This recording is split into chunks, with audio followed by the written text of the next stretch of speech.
बोलिए भारत माता की।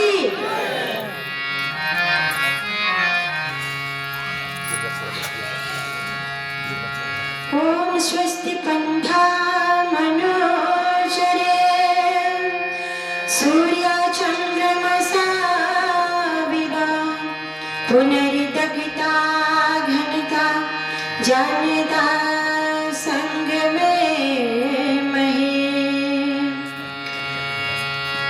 उपस्थित सज्जनों, मैं आप लोगों के समक्ष पुनर्उपस्थित हुई हूँ और उसी बात को आगे बढ़ाऊंगी जहाँ से मैं छोड़ी थी। आचार्य जी उस बात को आगे बढ़ाए। देश के संबंध में उन्होंने चर्चा की, समाज को देखते हुए राजनीतिक कुछ लोगों के विषय में भी उन्होंने चर्चा की। देश की चर्चा चल रही थी और युवाओं के संबंध में चर्चा हो रही थी कि युवा कर सकता है, लेकिन अनुभवी व्यक्ति भी बहुत कुछ कर सकता है। लेकिन जो एक युवा में ताकत, शारीरिक ताकत, 101 रुपया जोगेंद्र सौरभ त्रिपाठी, आदरणीय 101 रुपया सौरभ त्रिपाठी जी इस वेद महोत्सव में दान कर रहे हैं। भगवान हमेशा उनको खुश रखें, प्रसन्न रखें। वही 50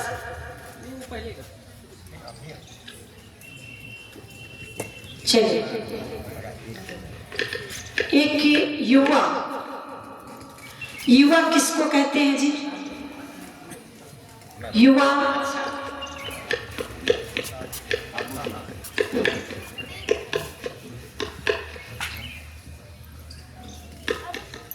एक नौजवान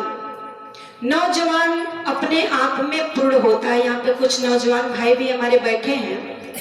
नौजवान अपने आप में पूर्ण होता है और नौजवानों का एक नाम है युवा। क्या नाम है जी? युवा। और परमात्मा का एक नाम है, क्या है? वायु। क्या नाम है? वायु।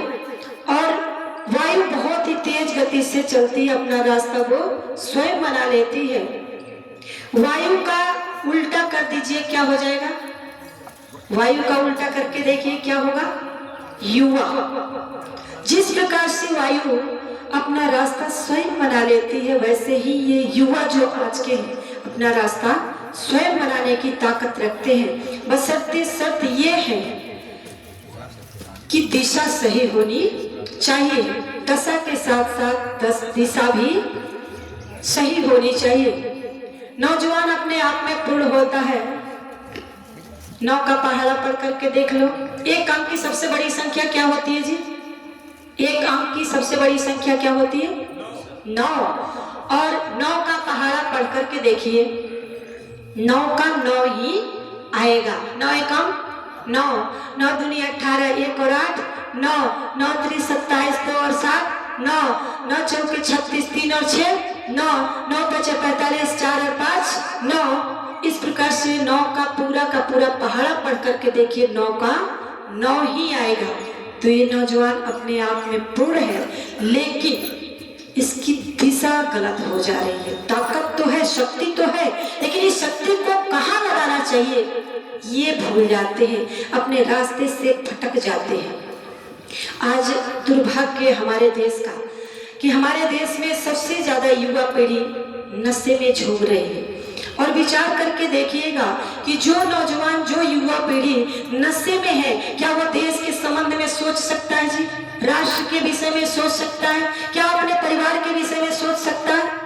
नहीं सोच सकता। स्वयं एक शराब पी करके अपने आप को भी वो भुला देता, अपने आप के बारे में भी वो नहीं सोच सकता। फिर देश की रक्षा कैसे होगी? राष्ट्र की रक्षा कैसे होगी? संस्कृति की रक्षा कैसे होगी? शराबियों की हालत तो आप लोग बहुत अच्छी तरीके से जानते हैं। अपने मन के होते हैं वो लोग। एक कथानक सुनाती हूँ मैं आपको, लोग सुनाया करते हैं किस प्रकार से दारू जो पीने वाले होते हैं उनकी बुद्धि भी बहुत दूर तक चल चलती है। डूबे हैं जो गिलासों में न उभरे जिंदगानी में, हजारों बह गए इन बोतलों के बंद पानी में, हजारों बह गए इन बोतलों के बंद पानी में।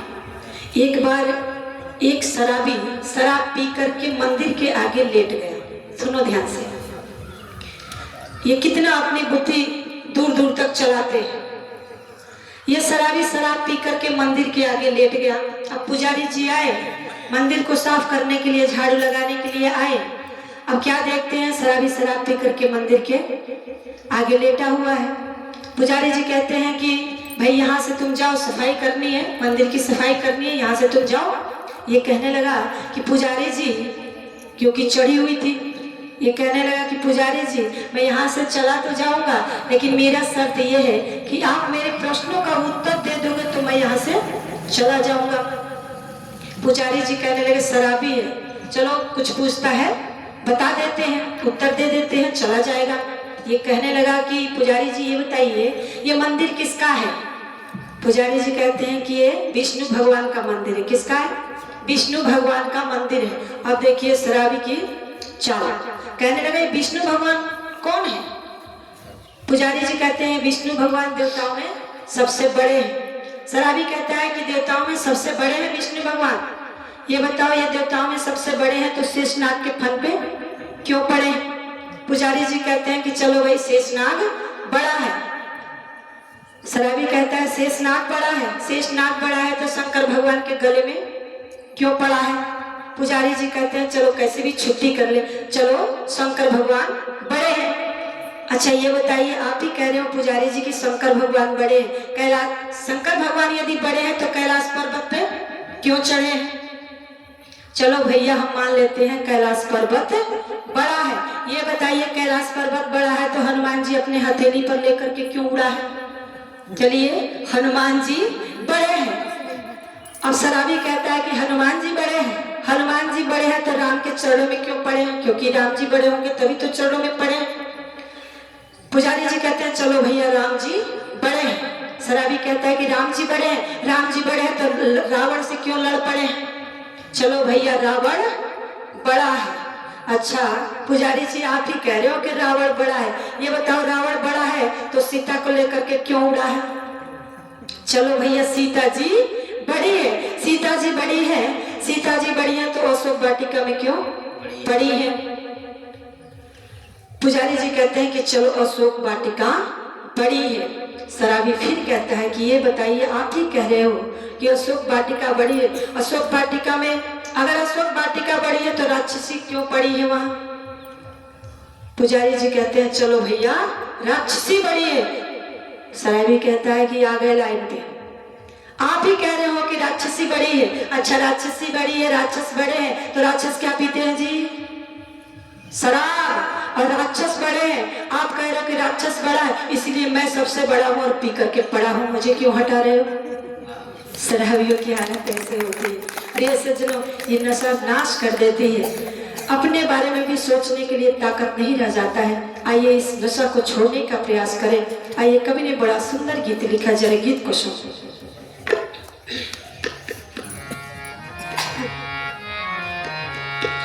बीड़ी मजा न देगी, ये गुटका मजा न देगा। बीड़ी मजा न देगी, ये गुटका मजा न देगा। संयम बगैर तुमको, संयम बगैर तुमको ये जीवन मजा न देगा।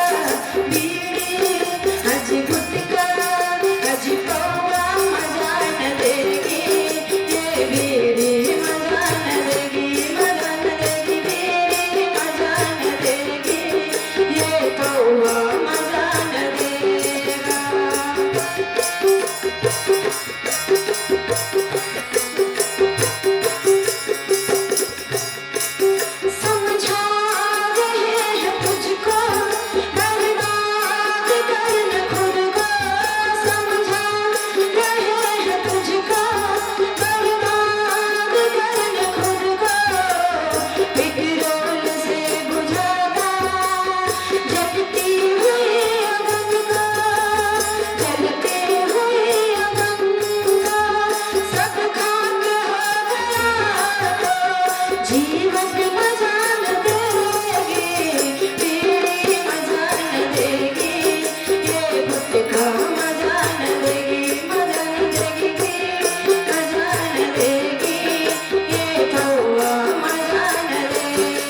दुनिया जिसे सराहे, राखी स्वस्थ दुनिया सिद्धांत के बिना आए, सिद्धांत के बिना आए, गायक मजान देगी, मजान देगी, ये गुटका मजान देगी, पीड़ी मजान देगी, ये कौवा मजान देगी, पीड़ी मजान देगी, ये कौवा मजान देगी।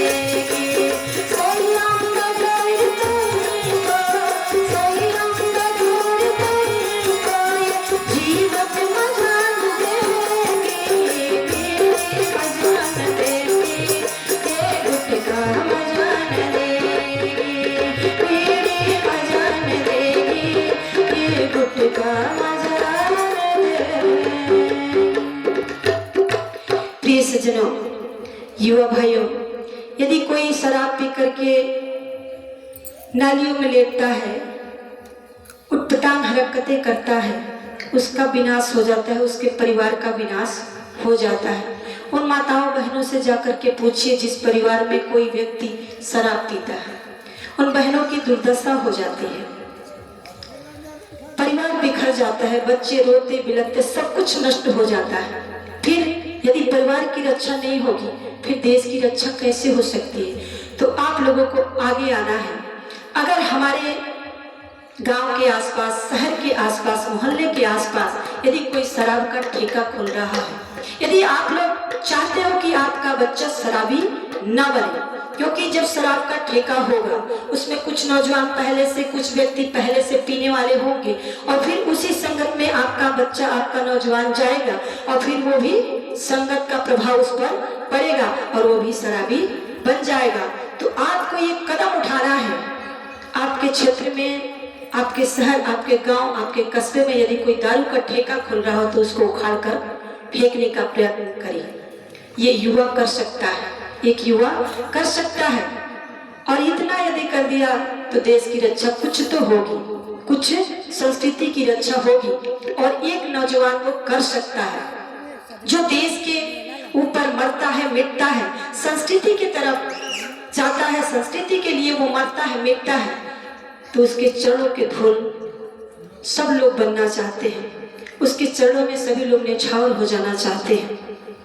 माखनलाल चतुर्वेदी जी की एक कविता है, यहाँ पर हमारे भाई लोग, कुछ कवि लोग भी बैठे हुए हैं, मैं सादर धन्यवाद देती हूँ। शाम का जो रात्रि वेला का कार्यक्रम होगा, कवि सम्मेलन है, कुछ हमारे भाई लोग यहाँ पर उपस्थित हैं। माखनलाल चतुर्वेदी जी की एक कविता है, वो लिखते हैं, एक पुष्प से, एक सुमन से, एक फूल से पूछते हैं कि आखिर तुम्हारी चाह क्या, आखिर तुम चाहते क्या हो? तो वो पुष्प, वो सुमन कहता है कि मैं नहीं चाहता। और क्या है वो कविता? चाह नहीं मैं सुरवाला के गहनों में गोथा जाऊं, चाह नहीं प्रेमी माला में बिंद प्यारी को ललचाऊं, चाह नहीं सम्राटों के सौ पर हे हरि डाला जाऊं, चाह नहीं देवों के सर पर चढ़ूं भाग्य पर इठलाऊं। तो कभी उस पुष्प से, उस फूल से कहता है कि आखिर तुम्हारी चाह क्या है? तो वो पुष्प कहता है, मुझे तोड़ लेना बनमाली, उस पथ पर तुम देना फेंक, मुझे तोड़ लेना बनमाली, उस पथ पर तुम देना फेंक, मातृभूमि पर शीश चढ़ाने जिस पथ जावे वीर अनेक, जिस पथ जावे वीर अनेक। मैं उस नौजवान के चरणों में न्यौछावर हो जाना चाहता हूँ, मैं उस वीर के चरणों में न्यौछावर हो जाना चाहता हूँ जो देश की रक्षा करते हैं। कदम बढ़ाइए, क्यों नक्शे कदम ढूंढता है जब कदमों के निशान तुझे बनाना है, क्यों नक्शे कदम ढूंढता है जब कदमों के निशान तुझे बनाना है। अकेला चलो, हर किसी को इंतजार है, हमारी बुलंदियों की महज सभी को बड़ी मौत की ख्वाहिश है। एक कदम बढ़ा के तो देखो, एक कदम बढ़ाओगे तो हजारों लोग पीछे चलने के लिए तैयार होंगे। प्रयास तो करना चाहिए, प्रयास करना चाहिए। यदि हम प्रयास करते हैं तो हमारे पीछे चलने वाले लोग, लाखों लोग तैयार हो जाते हैं। मैं आपको एक कथानक सुनाती हूँ। एक बार की बात है। देखिए, ये नहीं सोचना चाहिए कि हम एक व्यक्ति अकेला हम क्या कर सकते हैं, अकेले से क्या होगा, लेकिन अकेला बहुत कुछ कर सकता है। एक बार की बात है कि एक जंगल में आग लग जाती है। जब जंगल में आग लग जाती है तो एक डाल पर एक छोटी सी चिड़िया बैठी है। वो छोटी सी चिड़िया क्या देखती है कि जंगल में आग लग गई। ये उड़ करके जाती है और जाकर के पास में तालाब होता है, तालाब से अपने छोटे से चोंच में पानी भरती है और पानी भरकर ला करके जलती हुई अग्नि पर छोड़ देती है। फिर उड़ करके जाती है, फिर तालाब से पानी भरती है अपने चोंच में और ला करके जलती हुई अग्नि पर बोलो छोड़ देती है। एक डाल पर कौवा बैठ करके देख रहा है और सोच रहा है कि कितनी मूर्ख चिड़िया है, क्या ये पता नहीं है कि इतनी भव्य जलती हुई अग्नि है, जंगल की आग है, क्या इस 2 बूंद जल से, इसके चोंच में सिर्फ 2 बूंद 1 बूंद जल आता है, क्या इस जल से इस भव्य जलती हुई अग्नि को क्या बुझाई जा सकती है? इस चिड़िया से पूछना चाहिए। कौवा आता है, कहता है कि बहन चिड़िया, ये बताओ तुम्हें क्या पता नहीं, इतनी भव्य जलती हुई अग्नि है, जंगल की आग है, और तुम जाती हो जाकर के 2 बूंद जल अपने चोंच में भरती हो, ला करके जलती हुई अग्नि पर छोड़ देती हो, क्या तुम मूर्ख नहीं लग रही हो? चिड़िया कहती है कि कौवा भाई, ये मैं भी जानती हूँ कि मेरे 2 बूंद जल से इस भव्य जलती हुई अग्नि को नहीं बुझाई जा सकती, लेकिन मैं ये जानती हूँ कि मैं ये प्रयास कर रही हूँ, कभी ना कभी यहाँ मनुष्य आएंगे और आकर के जलती हुई अग्नि को बुझाएंगे, और एक न एक दिन ऐसा आएगा जलती हुई अग्नि बुझ जाएगी, और फिर एक न एक दिन ऐसा आएगा जब जंगल का इतिहास बोलो लिखा जाएगा, और उस जंगल के इतिहास में मेरा नाम आग लगाने वालों में नहीं, मेरा नाम आग बुझाने वालों में लिखी जाएगी। प्रिय सज्जन, तो हम देश के लिए कर सकते हैं, अपना कदम बढ़ाएं। जैसा कि मैं कही थी, दारू शराब के संबंध में सभी लोग चाहते हैं कि हमारा पुत्र शराबी न बने, हमारा भाई शराबी न बने, तो ये प्रयास हमें करना चाहिए। लेकिन सरकार की तरफ भी जाते हैं, वो तो तरफा व्यवहार करती है, जैसा कि मैं कल बता रही थी ना, 2 तरफा व्यवहार करती है। एक तो शराब के ठेका को खुलवाती है और इधर मद्य निषेध भी चलाती है। वो कुछ भी करे, लेकिन जनता यदि प्रयास कर ले तो बहुत कुछ हो सकता है। आइए इन्हीं शब्दों के साथ आप सबको धन्यवाद देते हुए मैं अपनी बारी को यहीं पे विराम देती हूँ। इति ओम सब। भारत माता की जय, भारत माता की जय। ये दान प्राप्त हुआ था साधु शरण जी, आदरणीय साधु शरण जी 50 रुपया, आदरणीय भाई आनंद निषाद जी, आनंद निषाद जी 100 रुपया, 100 रुपया आनंद निषाद जी भाई दान कर रहे हैं इस अनुष्ठान में। आदरणीय भाई राम जन्म प्रजापति जी, भाई राम जन्म प्रजापति जी 100 रुपया, 101 रुपया इस भगवान के कार्य में दान कर रहे हैं। प्रधान जी, क्या नाम है? रामसुख मौर्य, हमारे आदरणीय प्रधान जी, अरे हम हो जाएंगे।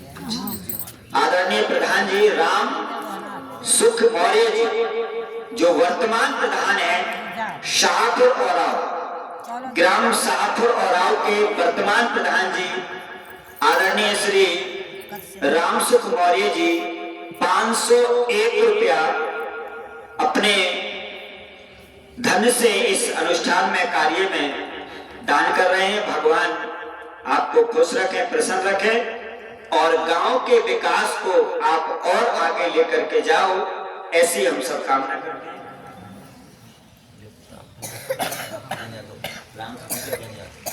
ये आदरणीय राम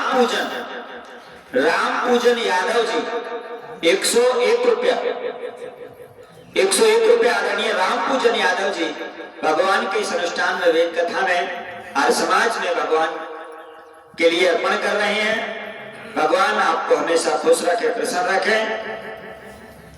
एक मैं निवेदन करूंगा आप सबसे, पुस्तक मेला आप सब देख रहे हैं, जो किताबें हैं, पुस्तकें, वो जीवंत हमारे जीवन का दर्शन होती है। पता नहीं किस किताब में, किस पुस्तक में, किस ग्रंथ में हमें क्या लिखकर अच्छा लिखा हुआ मिल जाए, उसको पढ़ करके हमारी विचारधारा बदल जाए। मैं एक निवेदन और करूंगा। देखो आजकल जो है ना, हम जन्मदिन पर, अन्य चीजों पर बहुत सारे गिफ्ट देते हैं ना। मैं निवेदन करूंगा अच्छी पुस्तकें, साहित्य, क्योंकि इन सब का चलन जो है ना व्हाट्सएप में, व्हाट्सएप क्या है आजकल, बाप है। व्हाट्सएप क्या है? और फेसबुक अम्मा, फेसबुक अम्मा है, व्हाट्सएप बाप है। सब कुछ गूगल से लोड हो जाता है। अर्थात कहते हैं ना, इसलिए घर में अच्छी किताबें यदि आपके हैं, यदि बच्चा आपका पढ़ता है, बच्चा आपका पढ़ता है, कोई पुस्तक अच्छी होती है, निश्चित रूप से आपको लाभ मिलेगा। और मैं एक निवेदन और करूंगा, क्या ये हमारे भाई आदरणीय श्री गिरिजा शंकर तिवारी जी, गिरिजा शंकर तिवारी जी इस वेद कथा में, अनुष्ठान में 100 रुपए दान कर रहे हैं। भगवान हमेशा उनको खुश रखे, प्रसन्न रखे।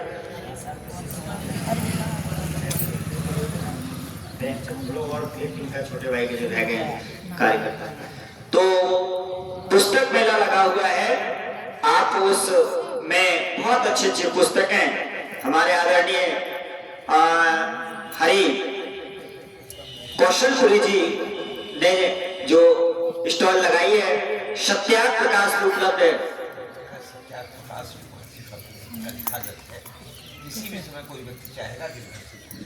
जी, सत्याग्रह प्रकाश आपको 24 घंटे किसी भी समय आप चाहेंगे, आपको डॉक्टर साहब के यहाँ भी, जो इनके बड़े भाई हैं अरे हरि जी के पास, यहाँ स्टॉल पर ऑल टाइम आपको उपलब्ध मिलेगा। इस परिवार में जो महर्षि स्वामी दयानंद सरस्वती जी का लिखित ग्रंथ है, जिसने भारत की तस्वीर को बदल दिया, जिसने सूती हुई अंगड़ाई नबूवत को बदल दिया, तो मेरा निवेदन रहेगा कि आप वहां पर वो पुस्तक जरूर लें, खरीदें। और बहुत अच्छा आर्य हरि जी का के द्वारा भी कुछ साहित्य लिखित है, उनके विचारों से बड़े उच्च कोटि के आप साहित्यक हैं, कवि हैं और प्रोफेसर प्रवक्ता लाइन के व्यक्ति हैं, आप विद्वान हैं, पुरोहित भी हैं। कई विशेषताएं और कई गुणों से आप सुशोभित हैं हमारे आदरणीय भाई आर्य हरीश कौशलपुरी जी। शाम को बहुत सुंदर आप काव्य पाठ, आपके द्वारा ही, आपके सहयोगी बड़े उच्च कोटि के भारत के विद्वान कविवर आएंगे और बहुत आनंद आता है कवियों को सुनने में। तो जहां तक मेरी आवाज पहुंच पा रही है, आप अधिक से अधिक संख्या में मेरी माताएं, बहनें, भाई, बंधु, क्योंकि कभी हंसाते भी बहुत हैं, तो आपको हर तरह का ज्ञान भी मिलेगा और हास्य भी मिलेगा, वीर रस भी मिलेगा, व्यंग भी मिलेगा। कैसे आपके व्यंग छोड़ते हैं, तीर छोड़ते हैं, बाण छोड़ते हैं, वो सब आपके लिए मिलेंगे। तो यदि आप कोई पुस्तक वहां से लेना चाहते हैं, अवश्य 10, 20, 50 रुपए की पुस्तक जरूर आप लेकर के जाइए घर, और शाम को भी लीजिए, क्योंकि पुस्तक जिस घर में होगी उसमें बच्चा पढ़ेगा। और 10, 20 रुपए कहाँ, देखो 5 रुपए के गुटखा आता है, 4 गुटखा खा ले तो 20 रुपए थूक देते हो, और 20 रुपए का एक सिगरेट 10 रुपए की आती है। कौन सी, गोल्ड ब्लैक बोलते हैं डॉक्टर साहब? कैपिस्टल तो 8 की है।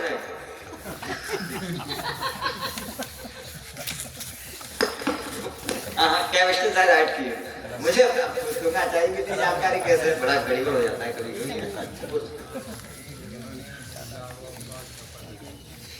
तो 10 रुपए की सिगरेट गोल्ड ब्लैक में ऐसा नशे से वगैरह होती है, तो कभी पीते पाते हैं नहीं। निवेदन करूंगा कभी परीक्षा लेके देख लेना, क्योंकि ऐसा तो और जरा सी 5 मिनट नहीं लगते हैं सिगरेट को पीने में, 3 मिनट 4 मिनट में सफा 10 रुपए। तो ये जो है इस तरह का एक निवेदन और करूंगा। रिश्तेदार आ जाते हैं ना, 50 रुपए नाश्ता पानी में चले जाते हैं, खड़े हो जाओ आजकल किस पे, गोलगप्पे वाली दुकान पे 20 रुपए के गपागप 4 देता है, 20 रुपए के 6 गपागप 1 मिनट में सफा। चतुर्सिया हमारे यहाँ कभी गोलगप्पे के लाइन बहुत प्रसिद्ध है। तो कहने का मतलब ये कि कुछ पैसा हम ऐसे कार्यों में जरूर, जो यहाँ अच्छी पुस्तकें हों, अच्छे कार्य आयोजन हैं, उनमें अपनी श्रद्धा से जरूर सहयोग किया करें, पुस्तकें लिया करें घर में। और जब आपका कोई ऐसा शुभ अवसर आ जाए आपके बीच में, कैसा, जहां पर आप कोई गिफ्ट दे रहे हैं, जन्मदिन है, जन्मोत्सव है, और कोई बड़ी विशेषताएं हैं, जहां मित्र को कोई गिफ्ट दे रहे हैं, वहां पुस्तक दीजिए, आप भेंट करिएगा। पहले ये चलन था। आप भारत की संस्कृति को, सभ्यता को, संस्कारों को जीवंत रखना चाहते हैं तो भारत के साहित्य को, भारत के कवियों को, भारत के मनुष्यों को, भारत के साहित्यिक लोगों को, भारतीय परंपरा को, जो अपना मन, दिल, हृदय, दिमाग सब निकाल करके अपना साहित्य में रख देते हैं। और देखो ऐसी महान विभूति मुंशी प्रेमचंद जी का आप फोटो तस्वीर देख रहे होंगे उसी श्रृंखला में। आज उसी श्रृंखला से हमारे बीच में एक बहुत सुंदर कवि सम्मेलन आदरणीय आर्य हरीश कौशलपुरी जी के द्वारा अलापुर वेद महोत्सव के, अलापुर महोत्सव के ट्रस्ट के तत्वाधान में आप सब उसको सुनेंगे। और कुछ हम लोग का भी उसी तरह का गंतव्य रहेगा, प्रवचन नहीं रहेगा।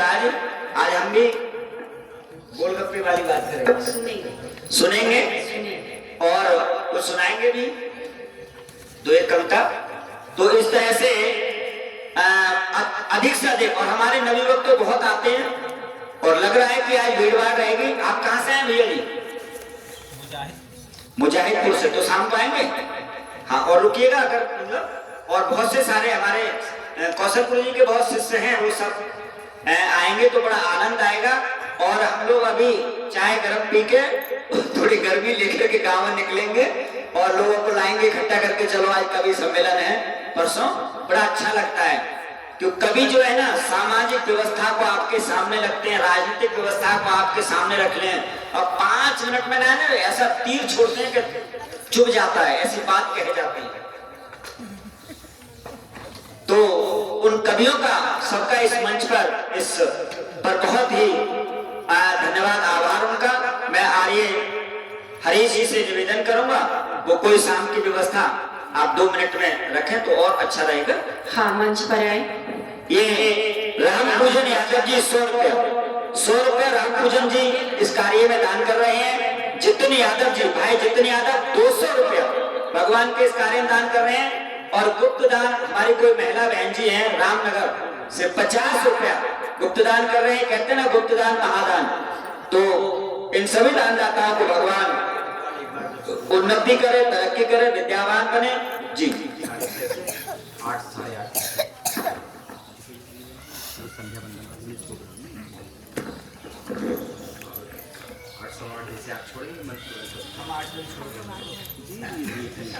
सुधी सज्जनों, सबसे पहले आप सभी को मेरा स्नेहिल नमस्कार। आप सब मेरा अभिवादन स्वीकार करें। मैं आपको बता दूं कि अभी आप बदायूं से चल के आ रहे आदरणीय, बहुत कीमती आवाज के मालिक, बड़े अच्छे प्रवचन आप द्वारा सुनाए गए और आपने सुना। आदरणीय श्री सुनील अरिष्ट जी और हमारे बीच में बहराइच की धरती से आई हुई पंडिता गीता आर्या बहन, आपने इनको सुना। मैं आपको बता दूं कि शाम में जो आयोजन है वह यह वेद प्रवचन का तो है ही, और एक खास कार्यक्रम है, आप सब परिचित हैं, मैं बस मुंह से कहूंगा। कवि सम्मेलन का आयोजन है, अखिल भारतीय कवि सम्मेलन का, जिसमें दूर दराज से हमारे बीच में, कहीं अयोध्या से, कहीं सुल्तानपुर से, कहीं आजमगढ़ से, कहीं वाराणसी से अनेक कवि शायर आ रहे हैं जिनको आपको, हमको, सबको सुनना है। तो मैं निवेदन करूंगा कि उस कार्यक्रम में आप सब लोग शामिल हों, सब लोग सम्मिलित हों। मैं यहाँ जितने लोग बैठे हैं उनसे निवेदन कर रहा हूँ और जहां जहां तक मेरी आवाज पहुंच रही है मेरे ग्रामवासियों तक, मेरे क्षेत्रवासियों तक, मेरे नगरवासियों तक, सबसे मेरा यह करबद्ध निवेदन है कि वह इस कार्यक्रम में शरीक हो, सम्मिलित हो। यह कार्यक्रम कवि सम्मेलन का कार्यक्रम 8 बजे से प्रारंभ होगा। आप सब जानते हैं समय बिल्कुल, हम लोग समय के बिल्कुल नियत रहते हैं, निश्चित रहते हैं। और उससे पहले कि जो भी ये वेद प्रवचन का कार्यक्रम है वह अभी 6:30 बजे से पुनः शुरू होगा। हम पूरा माहौल बनाएंगे और फिर इसके बाद जो है 8 बजे से आप कवि सम्मेलन पूरे लप्पो लबाब पे होगा। मैं आपको बता दूं, यह जो दान की प्रक्रिया यह तो हो ही रही है। हमारे गांव के, हमारे क्षेत्र के कुछ ऐसे हमारे भाई बंधु हैं, कुछ ऐसे हमारे पिता तुल्य हैं जिन्होंने न सिर्फ इस प्रकार से दान किया है बल्कि उन्होंने हर तरह से हमको जो है अभिभूत कर दिया है। अभी मैं आपको बताऊं, कल मैं इस कार्यक्रम के लिए सब्जी लेने गया था रामनगर में, तो हमारे गांव के फिरतू चाचा थे, फिरतू चाचा, मैं जब उनसे सब सामान ले लिया, सब सब्जी ले लिया, इसके बाद पैसा देने की बात आई तो उन्होंने कहा कि हम पैसा नहीं लेंगे बाबू, हम पैसा नहीं लेंगे। हमने कहा अरे चाचा काहे ऐसा कह रहे हैं? तो उन्होंने कहा कि नहीं, आप उस कार्यक्रम, उस जो घर पे आयोजन है उसी लिए आप सब्जी ले जा रहे हैं, हमको मालूम है, और हम जो है सब्जी वो हमारी तरफ से दान है, हम पैसा नहीं लेंगे। हम जान लीजिए, हम सजल आंखों से उनसे कहे कि नहीं चाचा कुछ पैसा आप कुछ बोल दीजिए, तो कहे नहीं बाबू आप ले जाइए। और जितने ग्राहक थे उनके जो सब्जी खरीदने वाले थे वैसे देख रहे हैं, उनको भी और हमको भी और सब्जी के थैले को भी कि कितनी सब्जी दिए हैं। आप समझ रहे हैं इस कार्यक्रम के लिए कितनी सब्जी लग सकती है। उस भरी मात्रा की सब्जी का पैसा वो लेने से इनकार कर दिए, कहे नहीं भैया हम सब्जी का पैसा मूल्य उसका नहीं लेंगे। तो फिर तू चाचा हमारे, मैं बहुत अभिभूत हूँ। खैर मैं उनको जो है मैं नहीं चाहता, क्योंकि हम लोग दूसरे मस्तिष्क के आदमी, हम लोग प्रेम बांटते हैं, प्रेम का व्यापार करते हैं, नागफनियों की गली में फूल का व्यापार है हमारा। तो हमने जो है उनको कुछ रुपया दिया, लेकिन उनका जो प्रेम था इस घर के प्रति, इस परिवार के प्रति, इस प्रोग्राम के प्रति, वह अद्वितीय था। मैं आदरणीय फिरतू चाचा को बहुत बहुत नमन करता हूं। और जितने भी हमारे ग्रामवासी हैं, जिस तरीके से अब की बार यह प्रोग्राम तो बार बार होता है, हर साल होता है, लेकिन इस बार जो आपकी संख्या देखने को मिली है, यह हमारे आदरणीय हमारे बाबा जी श्री कल्पनाथ तिवारी जी, हमारे बड़े पिताजी डॉक्टर विधान चंद्र त्रिपाठी जी, आदरणीय फूलचंद त्रिपाठी जी और जितने भी हमारे परिवार के लोग हैं, यह उनका अपना व्यवहार है, अपना स्नेह है कि इन्होंने इतना प्यार कमाया है। हमने बहुत दौलत नहीं कमाई, लेकिन जो हमने कमाया है वो आप देख रहे हैं। मैं चाहूंगा कि आप सब लोग शाम के उस प्रोग्राम में, जो कवि सम्मेलन मुशायरे का प्रोग्राम है, दूर दराज से हमारे बीच में कवि और शायर आ रहे हैं, उनको आप सुने और उनकी बातों को सिर्फ सुने ही ना, बल्कि उनकी बातों को हृदयंगम करें, अपने व्यवहार में लाएं। यह जो 4-5 दिन से प्रोग्राम 20 तारीख से चल रहा था, उस प्रोग्राम को भी आप हृदयंगम करें, व्यवहार में लाएं उसको, तब कहीं जाकर के हमारा सुनना सुनाना सार्थक होगा। मैं बहुत नहीं बोलना चाहता, आप सुनते सुनते थक गए होंगे। मैं बहुत निवेदन करता हूं, सादर नमस्ते। 2 मिनट का समय और